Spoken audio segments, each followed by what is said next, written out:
they wasn't trying to make us get into this life. You know what I'm saying? They was really trying to deter us, but you can't because more of what you see. That's the addiction part. That's Yeah. what you coming into that thing. So now, as I'm getting older, you know, money. I wanted to get money, and like I feel like that addiction is almost worse.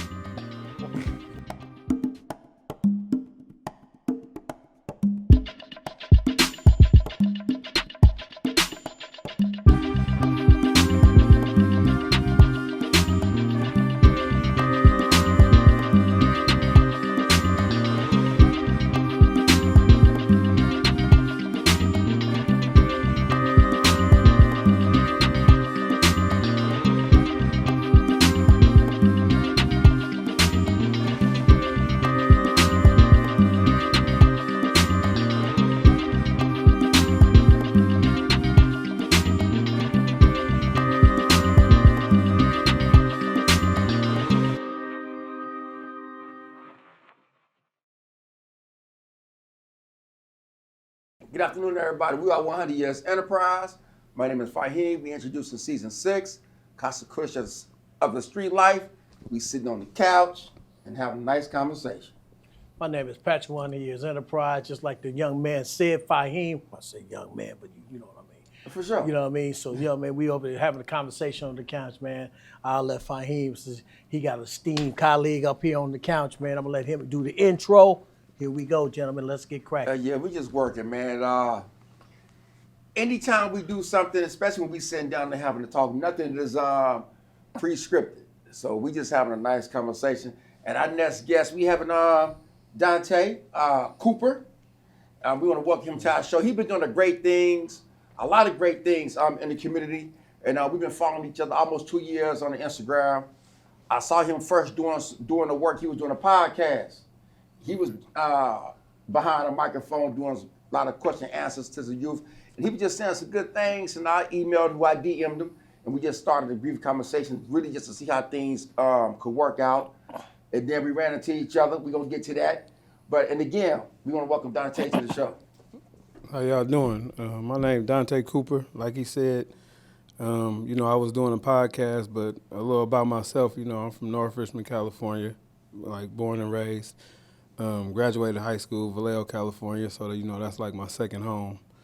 And basically, we up here, we gonna have a conversation about, the consequences of the street life. I done lived I did a few things in my life or whatever, but I'm all about what they doing. Like, I appreciate y'all for having me up here. Yeah. I've been following y'all movement and I know what it's about and I understand, you know what I'm saying? And y'all really boots on the ground, like y'all serious about it. So, I respect that. We appreciate you.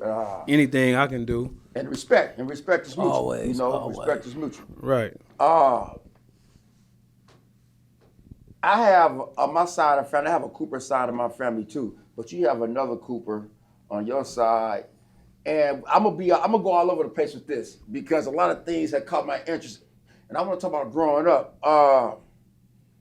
You got an interest in dogs. Mm-hmm. Right? You got interest in dogs. I got a dog kennel. And the first person that I witnessed raising a kennel of Rottweilers was Gary your dad or your grandpa? That's my dad. So Gary's your granddad, right? So my dad. Yeah, excuse me, your dad. Excuse me, Gary's your dad. And him and my dad grew up together, Charles Reese. Okay. When he was little, and my mom, right? And so I used to look over a couple of houses away on Hellings. Right? And I used to see the Rottweilers run in the backyard. And I always wanted one. But I was kind of scared. Still do. Yeah, kind of still do. Yeah, so a partner of mine stayed a few houses away, and we should always look and see the Rottweilers run in the backyard. So to be the person who you are now, in that spirit, that come from your dad? I would say, yeah, because at that time, you got to think on Hellings about that was the 80s. Yeah. I'm born in 81. Okay. So I remember going back there, like he had me doing little things, feeding the dogs because he had kind of went serious with them where he ended up selling them to the police and everything, right? So I remember me and him would go to way out. I don't even know what cities now. I'm so young. But it would be kind of rural.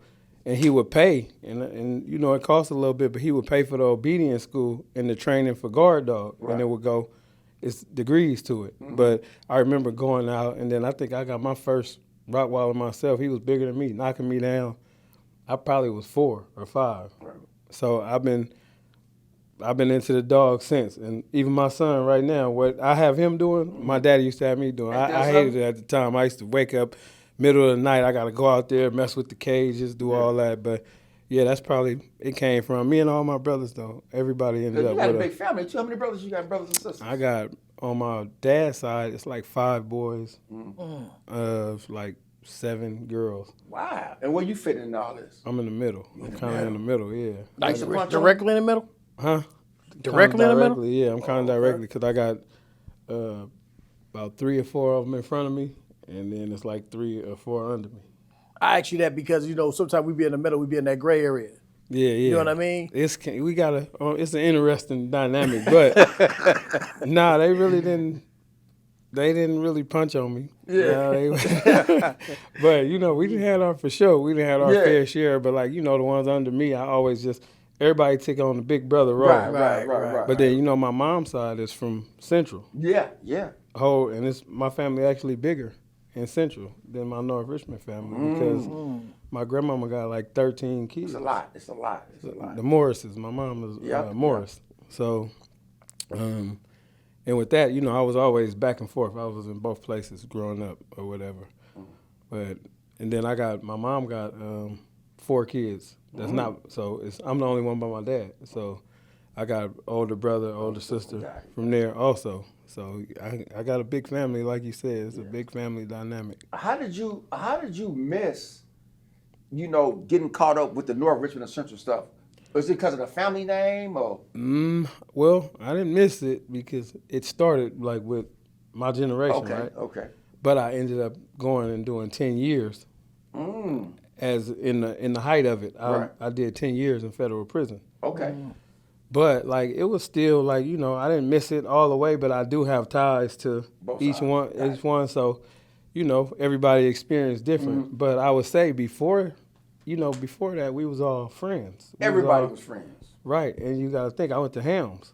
Yeah. So a lot of the people that's supposed to be our enemies now, we had real bonds. So I'm not one of them people that I'm not gonna fake it. You know what I'm saying? Right. I'm not gonna. So a lot of them same bonds I still got now. Like we might don't hang out, but we always seen each other, kind of mutual respect. That's powerful. That's But if it was bad, it was bad. I was one supporter of all the negativity, all that. But at the end of the day, it's just certain reasons. I'm not fake. So if me and you was tight, we're gonna stay tight no we matter still what. tight. Exactly. And even if our people don't get along, when we run into each other, we might diffuse or whatever. And if something happened, it just happened. But it's never. I'm not shady. Okay. So that over time, even in jail, I just ran into somebody from Central the other day. And our last time we seen each other, we was in jail, and he was basically kind of in a bad situation just because they put him on our building. Right. And I was cool with his brother. I barely knew him, but I knew he wasn't into that. The streets nowadays is different because it's either you from there and they just involve everybody. But it was a lane when I was growing up. Everybody had a lane. You got shooters are shooters. You got hustlers is hustlers. You got the people who was just from the neighborhood, did the right thing. Right. So everybody didn't tie into everybody's stuff. But now it's different. So he wasn't one of them, and I knew it. So when it was time they was trying to do something, I didn't, I spoke up for him. And he just thanked me that I just seen him about 3 days ago. He just talked to me about it, but it was just like, that's my character as far as how the streets go. Like, if it's up, it's up. It is what it is. But I'm not doing no fake. If I'm with a gang of people and you not, I'm not doing that. I'm not a bully. That's good. Yeah. So I want to jump in here on that because it's interesting. When I was hearing you talk about the differences of Central and North, right, and how the complexities of it, I was just thinking about how me and his relationship, how we started when we was young, and how we had to divide where we was from and really deal with brother. We really our founders came from prayer. Right. We accepted Islam and how we just got into prayer and just how we got close because we knew we had more in common, and that kind of alleviated all the things. I'm not saying there weren't no challenges, but it alleviated a lot, and we got closer and closer. But my point is, too, you made something that was dynamic, what you said. How do you ended up going to school in Vallejo You know what I mean? So at the time, I was living, like when I was living in Narf Richmond, I lived with my aunts, with my aunties and stuff. They raised me. So right around the end of junior high school, I started kind of getting in trouble out there. And my daddy, like, people don't know, they thought it was, my daddy being who he is, they thinking I'm spoiled. No, this was a disciplinary. Right, you know how right. did a disciplinary transfer? He's going over there, boy. Yeah, because I was messing up. And he probably just seen, like, if I don't do it now. So he made me move to Vallejo because I was getting in trouble. They was basically kicking me out. Got it. And so that changed me drastically. That helped me drastically because it was a different dynamic. Richmond and Vallejo, there's some similarities, but It is. they were still more on the old school. Like them, a lot of their stuff, all of them played Little League baseball together. Their parents is friends. So it was just a different dynamic. So when I get out there, I'm like, dang, this kind of different, but it's cool. And it's close. It's close. It's cool. And then, I met a lot of people, but it took me out of that just being stuck in that North Richmond, that Richmond mind state. Yep. And it expanded, you know what I'm saying? So I got I'm close with a lot of people out there, like brothers, like real family. Yeah. I ended up out there, so that's what got me there. And then I ended up graduating high school, but it just helped me because I know now that I look back, I would have probably crashed out. Because that's the path I was headed, and that's what's around, that's what's going on. So that really, I feel like it's that and going to the Fed saved my life. And did you have like certain how can I put friendships that you made along the way that kind of leaned and pulled you away For certain sure, things because too? they was in, they into different things. They was all into different things, but even they families like accepted me like family. I done stayed with them. Like to this day, we all tight knit. We got a group chat. It's probably 9, 10 of us in there. And everybody's family is just tight knit, and they was into different things. So that's how I got into real estate early. Like I bought my first property when I was like 19. What? But I was in Richmond because as soon as I graduated, I came immediately back, within a month. And then from there, you know how that go. I called myself hustling to pay my way to go to college, and you know how that go. But Yeah. What year was that? Because I graduated in '99. Yeah, it was still, it was still pop. It was Yeah, pop. I graduated in '99, and then from there, I think I ended up being in the Feds by 05. And then I didn't get out till 2014. What made you buy your first piece of property? I realized I've always been interested in entrepreneurship, real estate, all that type of stuff. I've always been interested in it, right? And then I'm one of them people, don't get me wrong, I've been, like I said, part of whatever. But I've always respected my elders, and I've always listened, right? And so, it was older dudes used to talk to me about, Kimmy James. They owning stores. Store, right? I'm with black ownership, so I grew up in that. When we grew up, that's Kimmy what it James, was the first person I knew growing up, how we were, he a couple years older than I am, but to own a store. Exactly. Yeah. Is that right? Yeah. Yeah. So, it was a lot of black-owned stores in North Richmond growing up, so just stuff like that. But I've always kind of listened to the elders. Right. So he would always pull me to the side. Man, you need to do it. It was more of them, boo-boo them. They'd tell me, you doing this, you getting this money, you need to do this. And so I had planned on being in real estate probably as a teenager. I just liked it. I liked the concept of something from scratch, developing, or just say we remodeled this whole building. I liked it that, and then I started studying passive income. Got it. So that kind of made me. So I was doing what I was doing. I ended up At 19. See. That's when I bought it. I think I bought it at 19. By the time I was roughly getting to 20, because I ended up going to the Feds at 22. Okay. So. Yeah. How was life in the Feds? How was it for you? That really. Me looking back on the contrast, at the time I went, I had joint suspension, so it was either San Quentin or there. It wasn't. I didn't have nothing in between, so I knew I was crossing that water. How you say it. But what it did, so the Feds is interesting because you hear the stories. This not them days. This not the old school mafia.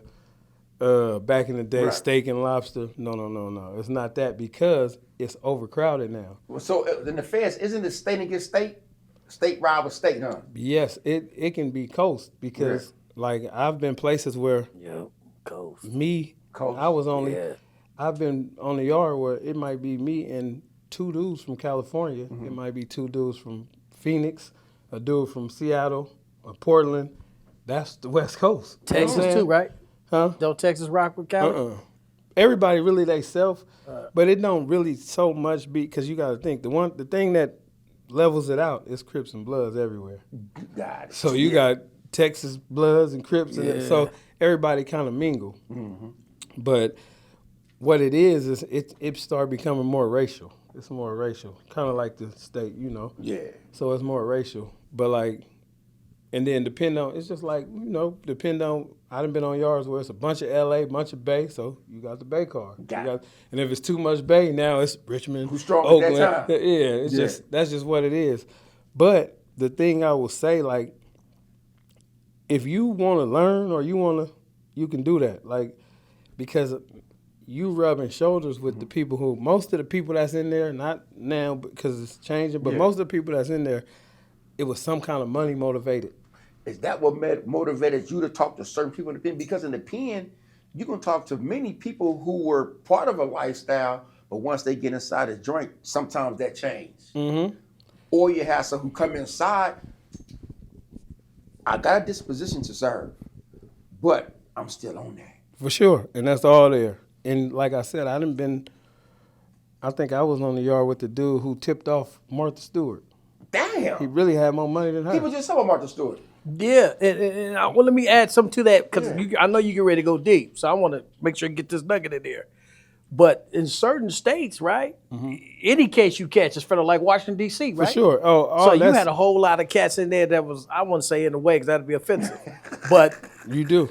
So now gun cases, that's what changed it. So Right. now it's rocking and rolling, like, because once they start picking up gun cases and they do all immigration, all that come in there. And then like D.C., they don't have a state. So you can be a rapist, a robber, a thief. right, You come in anybody, there. any And that's case why you they catch got in a- D.C. They got a hell of a reputation in there, but it's like if you dumped anybody's state prison inside of the feds, it's going, because now don't matter what your crime is. It's not money motivated.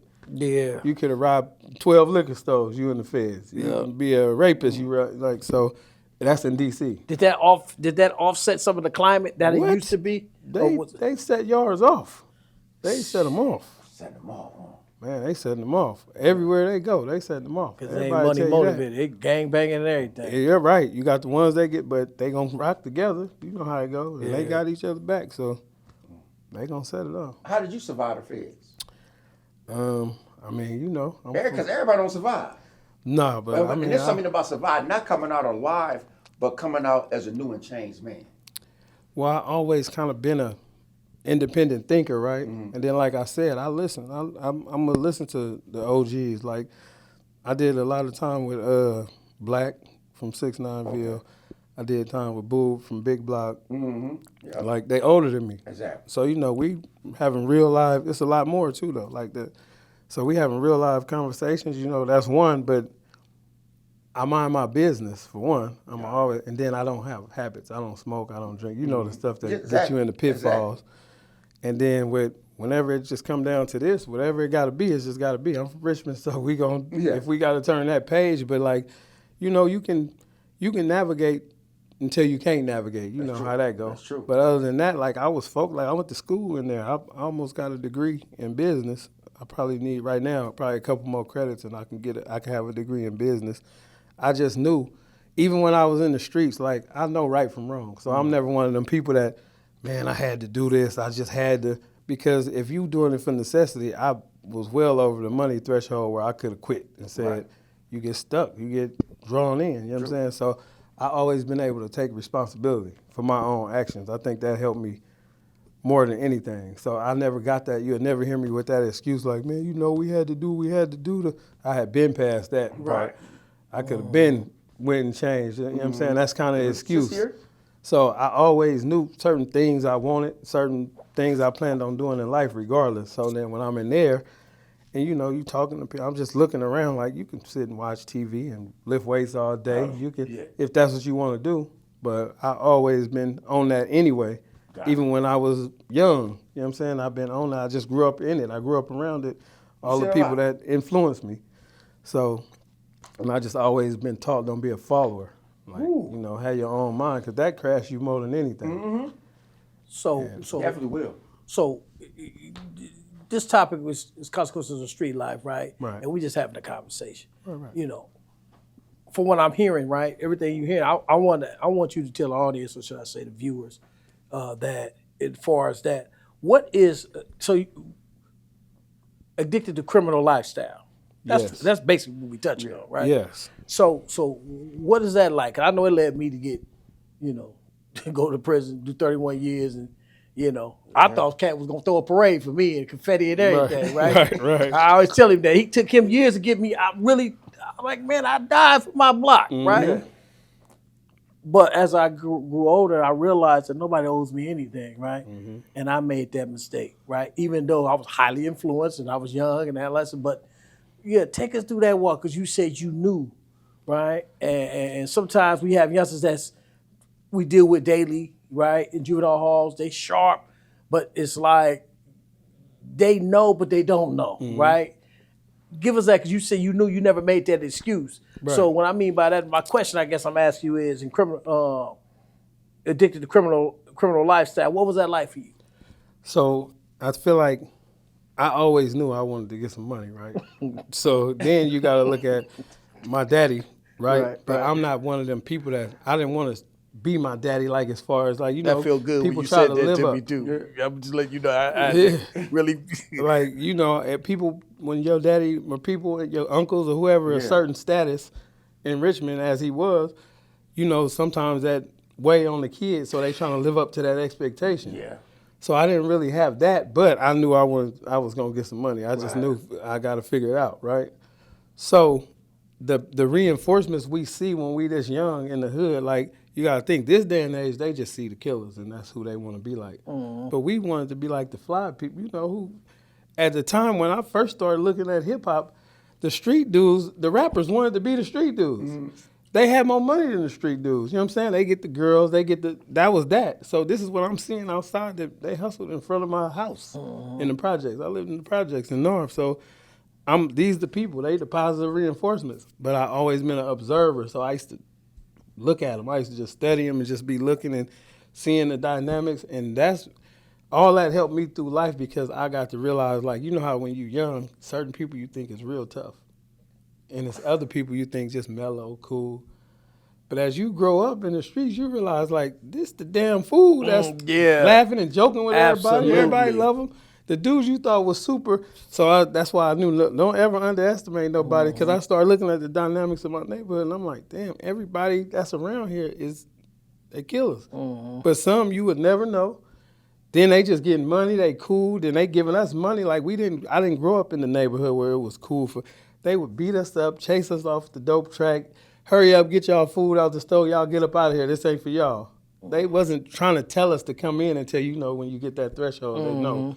But, like, I wasn't influenced, like, they wasn't trying to make us get into this life. You know what I'm saying? They was really trying to deter us, but you can't, because more of what you see. That's the addiction part. That's what you coming into that thing. So now, as I'm getting older, you know, money. I wanted to get money, and, like, I feel like that addiction is almost worse. Because physically, like, you know, my mom was on dope growing up. So physical, I tell people all the time, I don't blame my mama. Like, I don't got no resentment, because I know it's something else there. Like, a lot of these people, when we grew up, if they in their right mind, they're not going to neglect. They was good people. It's a substance that's controlling them. But that addiction to that lifestyle, that's a whole different animal, because you can't it's not tangible. It's not a physical addiction. That's mental. And that shit go way. Your value system based on that too. You have a straight value, man. If I ain't got no money, ain't no. Man, you okay. Exactly. You know then how the world view you. If you ain't got nothing, you ain't got nothing. You know what I'm saying? So all that, and then, you know, you end up getting caught in the lifestyle. It's women, all that go into a play, but that becomes like kind of what you known for. That's your calling card, because we all in the street, we ain't working, so we ain't doctors like, oh, he got a PhD in this. All your accolades come from really negative shit in our community, and that's just what we come from. That's powerful. Right. Exactly. That's good. That's what we're talking, man. I'm glad you said that. Hey, you doing a lot. You're doing a lot now. You began with, you was doing a podcast. What made you stop doing a podcast to get into the finance and the business? Because we're gonna go to where you are now, from the podcast to talking to the youth, because you were doing that through the podcast, to now to the finance, insurance, and you catering. You got a pretty nice portfolio, and you selling dogs. Yeah. You got what else you got going on? You got that. Man, I don't want to forget, leave nothing out. I messed with a little real estate. Real estate. I had Airbnbs. How you say Airbnbs? I did that. I had a clothing line. Clothing line. It was called Self-Made. Self-made. Basically, like I realized I'm a serial entrepreneur. Like I said, Serial entrepreneur. I like the concept of taking nothing and turning it into something. Like, you know what I'm saying? So that's kind of, but I also just like business. I like finances. I've always been interested in how money works and how to grow it. And the ultimate goal is passive income, because we all just buying time. That's basically what I'm trying to do. Right. So when you got passive income, then you can work on and nurture the relationships you need, because that's what it's all about. So like me, if I could, I'd have a ranch somewhere, a big, nice property, give me my internet and all that, but I can live that. I can live outside. I grew up raising pigeons, dogs. I'm outside. I can do all that. In the creek, crawdads, and all that. Yeah. I grew up out there doing all that. So that's what we really trying to buy. And then as you get older and start looking at society, like I got in this financial thing because, for one, of course, to make money, but our people we so far behind when it comes to life insurance, generational wealth. Like the average black person leave their family in debt when they die. What do you mean by we so far behind? So these type of policies and they've been around, but they really wasn't around taught to us. Like, so what I didn't like was kind of why I'm studying to be a realtor right now. So what I didn't like was sometimes people can get motivated by just the commission. Right. And in doing so, like, I didn't get the options. Like when I was buying, like 5-6 years ago, I didn't know that I could have said, forget the single family, let me get a fourplex. Okay. For the same, all my qualifications was the same, and they would have added a certain amount to my loan, and I would rather live in one and rent out 3. Yeah. Than just pay the bill on living in one that I live at. That's passive income. Because if I can cover that with even half, I got 2 free rents, 2 doors. And you can use the 2 free ones to do something else with. Exactly. You got $6,000-7,000 passively coming in every month, long as the tenants is in there. And you sleep while you're making it. For sure. And you build an equity, so eventually you can rinse and repeat. You just keep. But I didn't get that last option, so it kind of bothered me. And then as I started learning about this life insurance, you remember growing up, the insurance man coming to the hood? I remember that too. Them was the only people. Hell yeah. Them was the only people that wasn't scared to. I don't care what time of night. Yeah. Avon. For sure. Avon. Yeah, they'll come there and sit there talking to my grandma for hella long. Yeah. But I realized why they were coming. So every year in life insurance, you get commissions when you first do a policy for somebody, right? But every year is a renewal. So when your granny came, when they came and collect that money from your granny, when she pay that bill, another commission come in. So that's why if she don't pay it, it's not going to be a commission. So that's why they don't mind coming hounding, because all she got to do is make that first payment, then another commission come in. Wow. But that's not bad. That's their hustle. I understand it. But they were putting a lot of us in term policies. What's a term policy? And you so got term policy versus whole life. Yeah. You got term. You got final expense. That's basically kind of like the bulk of it. The IULs is just a additive to a whole life. It just got an investment component. But basically a term is only for a term. Right. Like getting sentenced to something, you know what I'm saying? So the maximum term is 30 years. They give you a whole lot on the number value, like you might have a 500,000 term. Like I got one. Okay. And I didn't know no better when I got it. That was like 10 years ago. Okay, got it. But at a certain age, it's over. Now, with the age, so what you doing now, what would be the ideal age range for a young black man, a young lady, or anyone coming up in the urban community, how we come from, to understand what you're giving out? As soon as possible. As soon as your kids is able to understand it, financial literacy will have you in a better position than the best hustler in the world. Because we all have made a bunch of money. Right. If you don't know what to do with it, it's going to leave. Right, and Patrick and myself, we talk about that all the time, the importance of financial education. It's like, for us, I look at it like, my saying is like, this is our reparations. Because they're not going to give it to us probably. If they do, who knows? We're not going to wait. Man, that's so deep. But like, this is my form of, this is reparations, because it's certain policies that all our people wasn't stupid. Our grannies wasn't dumb. You see, they had the life insurance man there, but he not selling them the right products. And the internet is around now, so it's no excuse. You can find the products and understand a lot more. You had to really go out and seek, and who's going to do that? There's all kind of other stuff going on. They don't know but what their parents taught them. We don't never know but what's passed down to us. But that's no excuse this day and age because the internet is around. I want to add one element, and I don't want to make excuses, but I do want the viewers to know that the table was set. That at the end of the day, I gotta say it. You know, me and him against us. They want the black man on last, At all. last place, right? So that means knowledge, politics, money, everything. Right? All By of the time we find out, they already bought up everything. Exactly. Right. So, but there's no excuse, and I commend you for bringing that forth and being in that lane. You need more of us to be in that lane, even when it comes to doctors, all of that, and businessmen and stuff like, and come back to the community and help understand what we do and why we doing it. So I appreciate that, man. Yeah.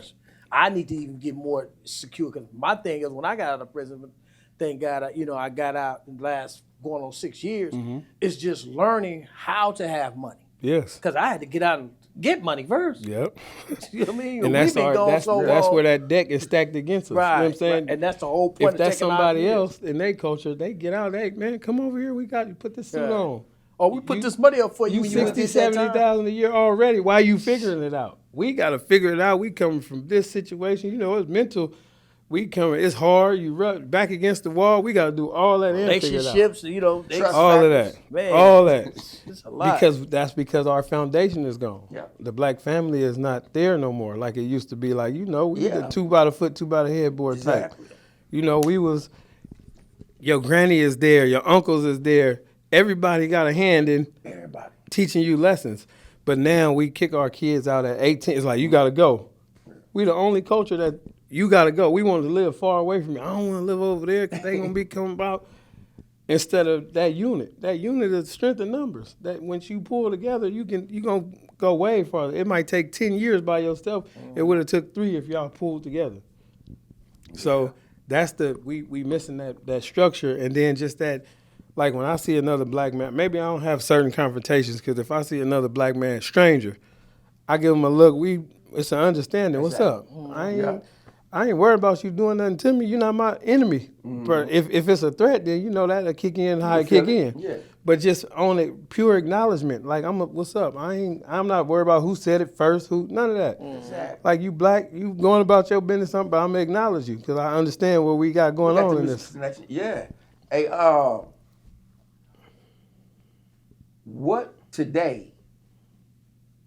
what you enjoy doing the most? Really, this kind of stuff, helping people.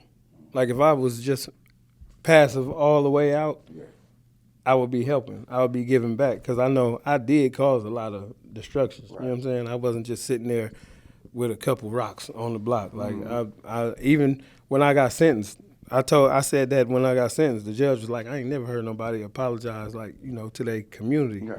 At what sentencing. Was it? If you don't got too deep, what did you tell the judge as far as your apology? I really wasn't apologizing to him because he was, saying.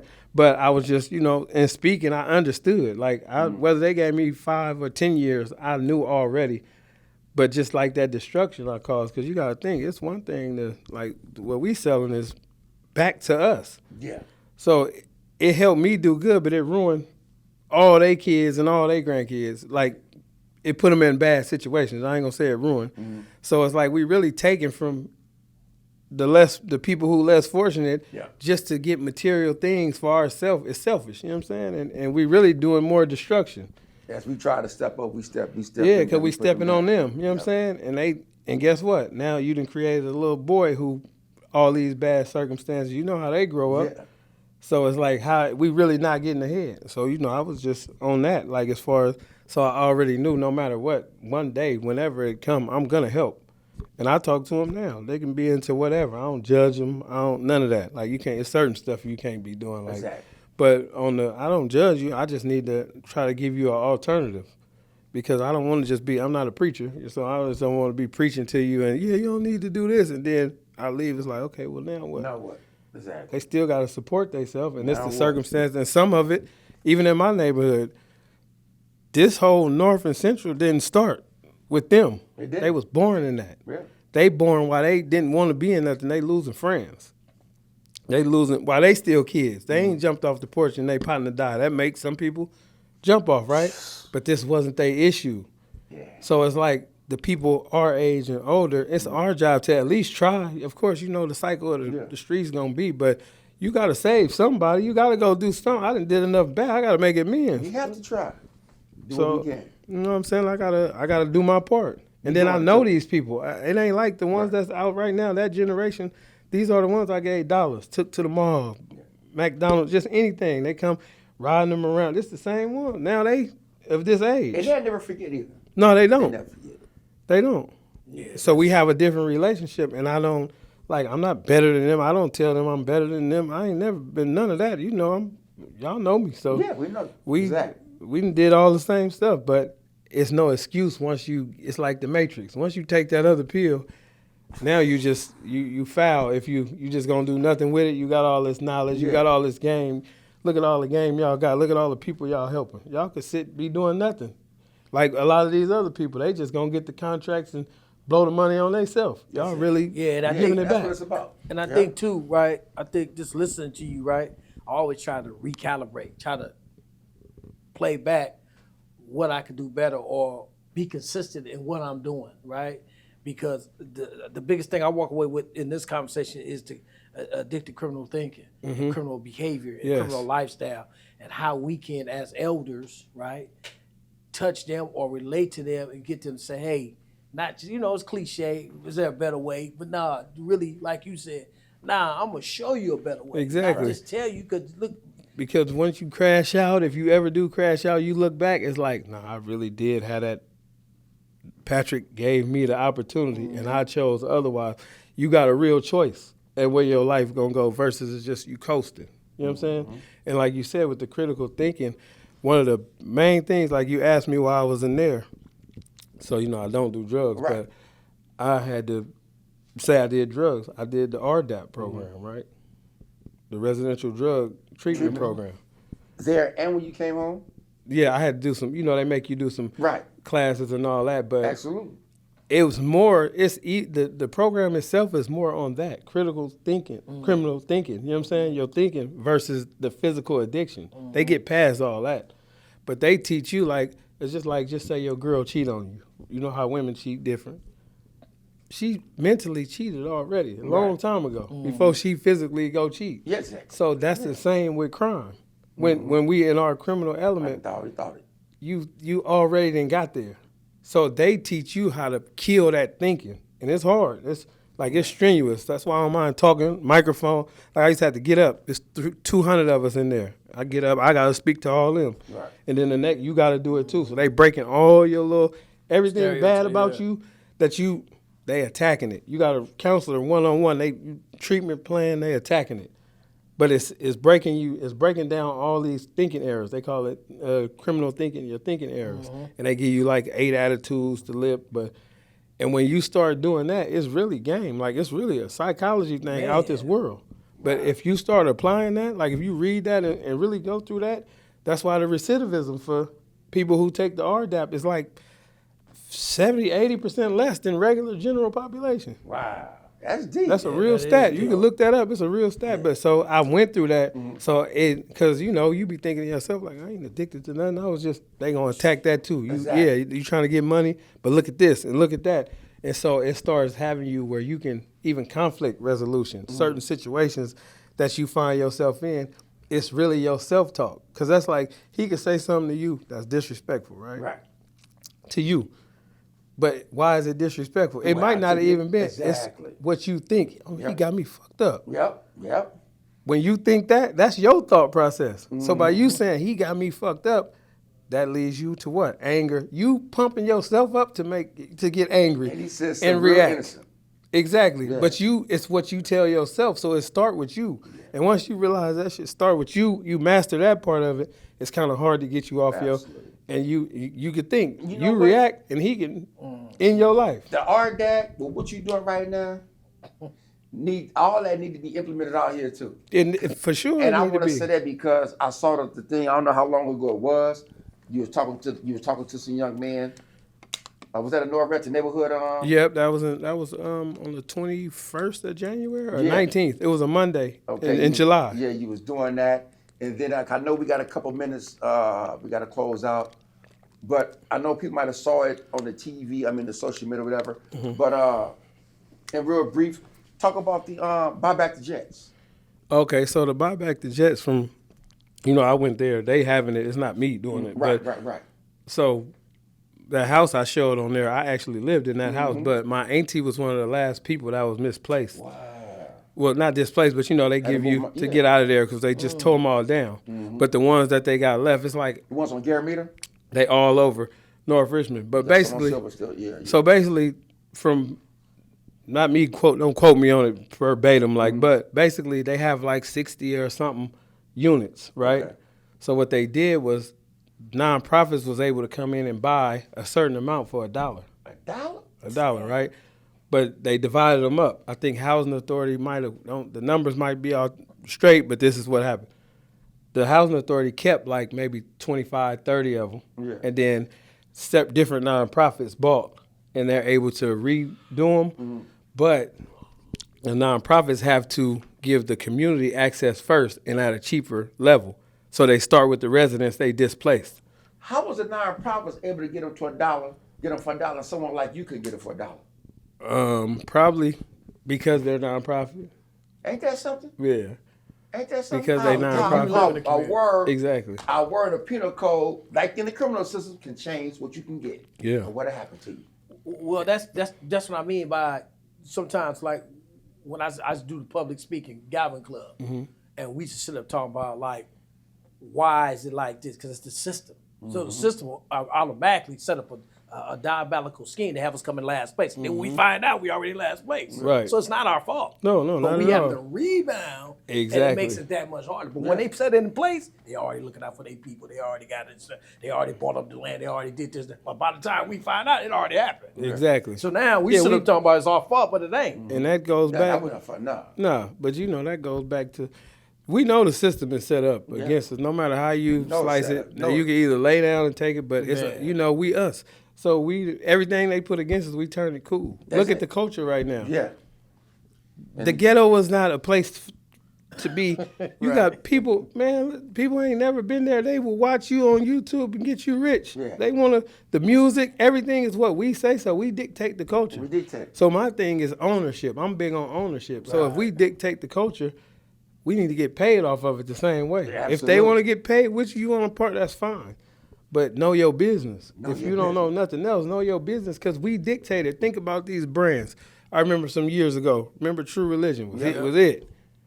When we said it wasn't cool no more, ain't nobody buying True Religion no more. We got that power. got it. So I look at NBA players. Yeah, if Nike gonna pay me $1 billion, what am I really worth? Yeah. Because you still work for somebody. I ain't never seen a boss try to get you richer than him. They ain't gonna never do it. So if they're willing to pay, just say LeBron, them, anybody. I ain't hating on nobody money. That's what it is. But if they willing to give you $2 billion for life, what are you gonna make them over life time? Yeah. Probably 30, 40, 50, 80, 100 billion. You know what I'm saying? But we never keep our ownership. Got it. Before we close out, keep saying this here. How often do you read? I read physical read now. Now I'm big on audiobooks. Okay. I drive a lot. Like I'm back and forth from all these Bay Area cities. So I listen to audiobooks a lot. So you taking it all in? Yeah, I don't listen to radio a whole bunch. Like I do listen to music, but Like I'll be late night driving, or I used to travel a lot in and out of state. I'm on an airplane. I'm listening to audio books. I ain't listening to music on the airplane. When I'm just driving, if you want to finish a book, instead of that radio, that book going, you gotta think you drive somewhere for 30 minutes. The book might be an hour and a half. You already one drive. You 1/3 of the way through And it. you taking the information in. Yep, and it's certain things like I read that book Contagious. That was a good one. The Nipsey Hussle. I think right now I got them on my. I can't think of it right now, but I had posted on my page. But it's certain they give you a lot of game in them books. They give you a lot of game. Like reading this, I just told somebody last night, like my son. Matter of fact, he finna be in 12th grade this year. I told him like whatever you do not stop reading. Don't stop reading. I read a book right now called Who Not How by Dan Sullivan. You know what I'm talking about? Yeah, I got Dan Sullivan there. Yeah, he actually made the book that I'm gonna give you the other book. Dan Sullivan, man. Dan Sullivan Raw. He that's because the company I'm with, the brokerage I'm with is UE Financial. Okay. And they always have a book of the month. Good black people, they own the company. So they the brokerage. Like I got my own. I'm independent. We're gonna talk about agent. that too. Yeah, we're gonna But they the brokerage. But yeah, they, like you said, them books, they give you so much game. They give you so much game. Stay reading. Never stop on your education. But like I would say, you did ask me, and I want to finish on it. Like as far as that, the life insurance, like the term policies is only for up to 20, 30 years, right? And after that, it's done. So if you don't die in that time frame, it's over. Now, if you try to up it, you might have been paying $80 a month. Once that 30 years up, they won't. They just told me when my term is up, I pay like $150, right, for like $500,000 for a month. Right. Got it. When that's up, if I want to convert it, do you know they gonna want like $1,500 a month? Is that tax at the end of the year? Can they tax that at the end of the year? No, it's no tax ramifications on it because this is just what you paying. Okay. But it's over at like if something happened to me on the 31st year, my family get nothing. That policy over. What? Wow. That's what term is. So the only way you can be rewarded if the term is If finished. you die before, basically without You saying it gotta like die to that, get you basically betting you gonna die within 30 years. You gambling Damn. on your death within 30 years. Wow. You know what I'm saying? But that's what they come sell us. So just imagine your grandmama get it for you. You 5. Right. At 35, you have no more coverage. They die. They gotta sell dinners and because your coverage it went out after 30 years. You get nothing. So the policies that I put people in, I try if you can afford it and it's cheap. Life insurance is not as the older you get, the more. Of course, we older, but you always want to get it the youngest possible. You get it on your kids as young as possible, and it's cheaper. So the policies I put people in, a lot of people in, is like the IULs. So it's like it's a whole life, but it has a cash build inside. So you ever heard people say, "I'm gonna borrow against my policy"? You might want to buy. Your son might be going to college. Right. You borrow against that to get him in college. Pay for college. Right. It's not really borrowing because it's your money. The cash side is your money. Okay. But when you take out of it, well, it's growing compounded interest. So when you take out of it, if it was 100,000 in there and you take 50,000, well, they only gonna give you interest on that 50. Right. And you was getting it on the 100, but it's still your money, the cash side. Right. So these IULs work like this. If you just say you was putting $200 a month for a policy, your death benefit is just like any other insurance. When you die, if it was 200,000, your family get that 200,000. So when you paying that 200, they split that payment. That other 100 go to your cash building account. Okay. And that invests in the global index, not the stock market. And they guarantee you a no loss on your premium. So like right now they giving out like 12%. Right.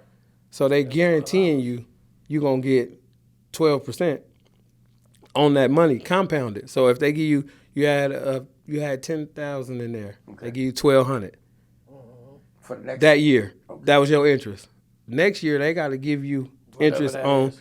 that 11,200. So every $100 you're getting $12. Yeah, they giving you interest on that 11,200 versus if you had it in the bank, they just gonna give you 10 on the 10,000 every year. Yeah. So the power of compounded interest is, do you know over the course of like 30 years, that's the difference between you having, I'll give it to you. The rule of 72 is Albert Einstein came up with. Basically, you take 72 and you divide it by whatever the interest rate is of whatever account. So you go to your bank account, call the bank. What y'all giving me? It's something low. Right. Hella low. Hella low. you divide it by the rule of 72, and whatever comes out, those years, that's how long it takes your money to double. Damn. So if you did a regular bank account, people, I got a CD. It takes 72 years for your money to double. Whatever you put in the CD, you did already. Well, that's true. You got to be 1 year old to have a chance. You did. That's a regular CD. That's what most people got their money at. They don't know. If you do an investment vehicle that's giving you like 6% or something, it might take 18 years. Yeah. For every 18 years, your money double. You trying to retire, you can't live off that. But like these policies, it doubles every 6 years. Right. So by the time, like at the end of these policies, like I put a client, I know we got to go. So I put a woman in a policy like $360 a month. She's 35. Right. When she retired, and this is tax-free retirement, that cash part, that's So she had to retire at what? At 65. It's up to what you pick. You can pick on your policy when you want it to start paying you out, whatever. That's all up to you. But just say retirement age is 65. When she turns 65, the face value $400,000. So if she died tomorrow, her kids get $400,000 to bust down, right? Right. But the cash side, by the time she's 65, will be like $470,000, right? That's hers. She can say, all right, I'm going to live the rest of my life off this. I could pull out of it. She can pull out of it up until then, but this particular date, it'll be 400-something thousand. Well, the death side grow too. So her kids going to get 680,000. That 400, it grew to that. So this policy is growing with you. That's some good information. That's good. And that's how you build. That's why you see most generational wealth come off of property and life insurance. Yeah, that's true. Man, we thank you for this information, man. Coming up here and sharing. This stuff is needed. We are 100 Years Enterprise. My name is Fahim. I'm Patrick. I'm Dante. Man, tell them who you are real quick. And thank you. Where can they find you? Your handles and all that. Where can they find you? What you doing? What you got coming up? So I got more of those financial events. I'm just really trying to get to the community, more financial literacy events, education. You can find me at DJC_financial. That's the business part of it. My other handle, Self-Made Tay 510, and I got a few more. But my catering, Blaziken Soul Food. Man, I need. Listen, I got y'all. You cook shrimp? All that. I need All you some, gotta man. do is tell me one of these days. Definitely need to play. Come. One of these days, y'all got. Nah. Hold on, real quick. Every time we order something, Check this out. he got to get extra shrimp on everything. I Because got you know why then. they cheat me. I already know. I'm I open my got you. burrito. Only gonna be 3 shrimps up in there. I got you. So I said, man, just go on, give me 10. Go on, y'all might just go on. I'm gonna pay for 10 shrimp to be added in there. What you gonna give me? Just I tell already me. know the game. Tell me one of y'all days y'all gonna have. Y'all know. You got a little lineup or whatever. Yeah, I got y'all. We got the Safe Space for Men. We're gonna put something together. We do that the last Friday. The last Wednesday of the month. Okay, well, on one of them, just tell me, give me a head count. Okay. And I got y'all. Man, I got that's what we talking appreciate about. Lazy and Soul Food. I got y'all. Basic and Soulful. Y'all here at 100 Years Enterprise. We got Gabe behind the camera, G26 Productions. We are 100 Years Enterprise. We out here just having nice conversations. Come on out. Y'all know where to find us at. I appreciate y'all, man. Most Like I definitely, said, I man. appreciate Always, y'all man. for having me. Always.